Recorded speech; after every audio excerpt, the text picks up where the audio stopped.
Hi everybody, I'm Katie Glazier, the program director at the J. I hope you all are staying safe during this crazy time. I'm here to show you how to make falafel waffles, one of my favorite Israeli foods, done in a fun and unique way that avoids us having to fry them. So before I make the falafel waffles, first I'm going to make Israeli salad, which to me is the perfect complement to the waffles. So you need tomatoes, cucumbers, I like the little ones, and onion, lemon, and parsley. That's it. There's no bake, there's no mess. So what we're gonna do is I'm gonna cut up the tomatoes and a few of the cucumbers, slice the onion a little bit. I'm gonna sprinkle some lemon juice and parsley over all of it. So let's get started. One of the things that this takes me back to is my first time when I was in Israel, when I was in college. I did a semester at Hebrew U, and I must have eaten falafel every week for sure, because it just is one of my favorite things. My husband will tell you that he prefers shawarma, which is the meat on a spit, but I really like the falafel. And the freshness of Israeli salad just really takes me back to that. All right, so I cut one tomato already. I'm gonna do 2 of these tomatoes right now. I'm just gonna make a small batch because frankly, the rest of my family is not as enthralled with Israeli salad as I am, so I'm the one who eats most of it. But this is a fun recipe. If you guys have this stuff in your house, it's really easy to do.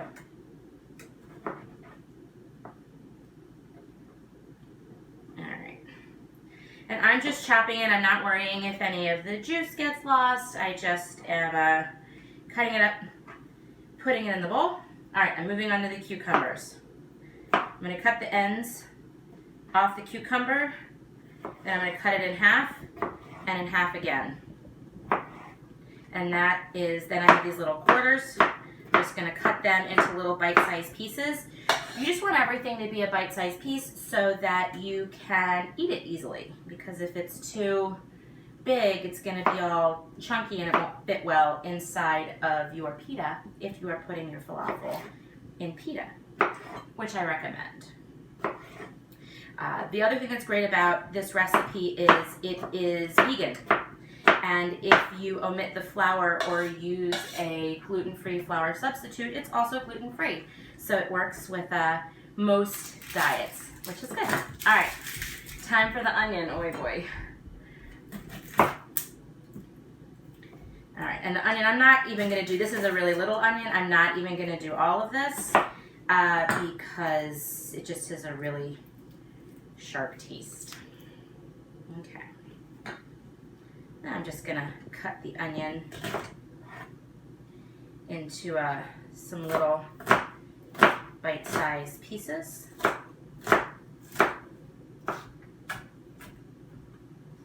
right. Our chef Jackie is probably cringing at my knife skills, but we can't all be as wonderful as her. All right, here we go. That's the sign of the waffle iron being ready for our falafel waffles, which will be just a minute behind. All right. The last step is lemon. If I was making a lot, I would use a whole lemon, but I'm not, so I'm just going to use half a lemon. So I'm just squeezing the lemon on it. This gives it a nice acidic pop. My trash can moved for the purposes of this video. Okay, I'm going to take some of my parsley and just chop it up.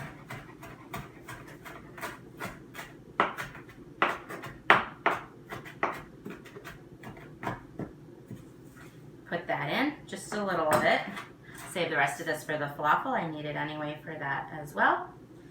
And I'm going to do a little pepper, a little salt,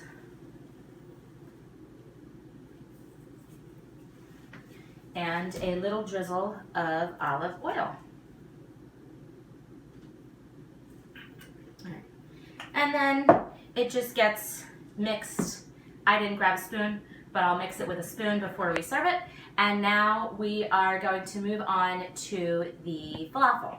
Welcome to the other side of my kitchen. We're going to make the falafel waffles now.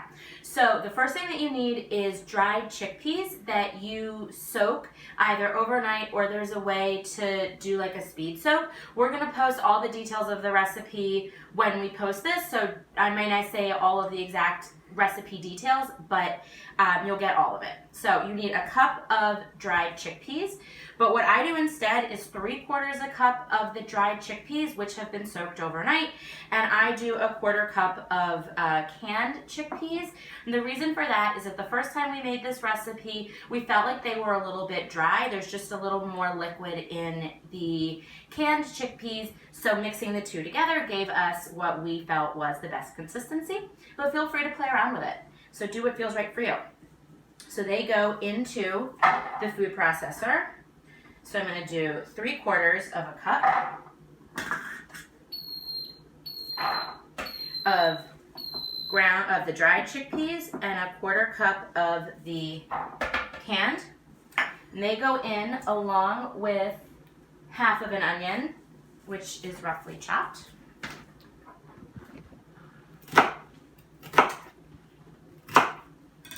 And that's the rest of the little onion from the Israeli salad. And some garlic. So with the garlic, you really just need to smash it. So what I do to smash the garlic is just cut the ends off. You need 3 cloves of garlic for this. So I'm going to take 3 nice cloves.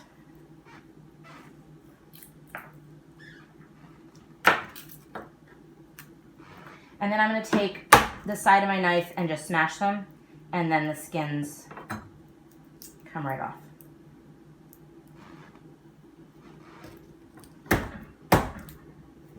And they go in there as well. And I'm going to pulse.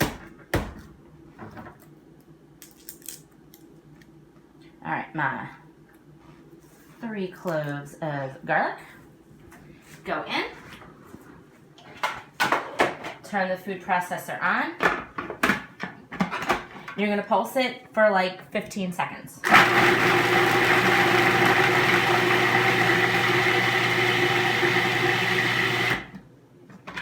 You want it to be all mushed up, but you don't want it to get to the paste point because we're not making hummus.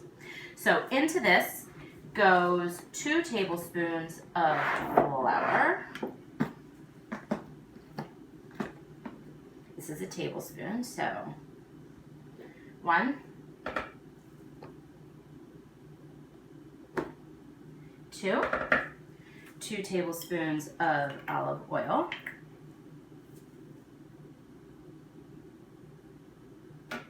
1, 2, and this is cumin, coriander, salt, pepper, and baking powder. And they go in as well. And then the last thing is a 1/4 cup of fresh parsley, which we've got here. If you wanted to make this spicy, you could add a little cayenne. You could throw in part of a jalapeno. But we're just going to make this plain because my little one does not like spice, much to the dismay of my older one who loves spice. So now we're going to mix this all up.